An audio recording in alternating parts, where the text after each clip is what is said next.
करता हूँ आप खैरियत होंगे।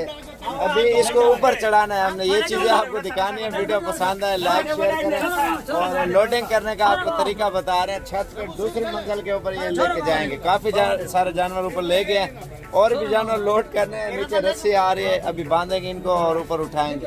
और ऊपर ये बंदे बैठे हैं, इन्होंने खींचना है ऊपर और नीचे रस्सियां बांध के ना ऊपर इन्होंने उठाना है। ये वीडियो देखते रहे माशाल्लाह से। वीडियो पसंद है लाइक शेयर जरूर करें। और ये सिर्फ गाय बछड़े ऊपर लोडिंग करने का तरीका आपको दिखा रहे हैं। आप ये देखिए कैसे लोड करते हैं छत के ऊपर।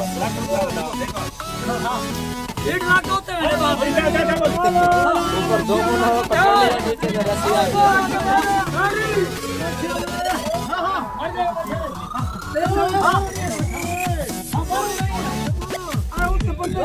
ऊपर भी 5 बंदे हैं लोडिंग करने वाले। ये देखना ऊपर खींचने वाले 5 बंदे हैं।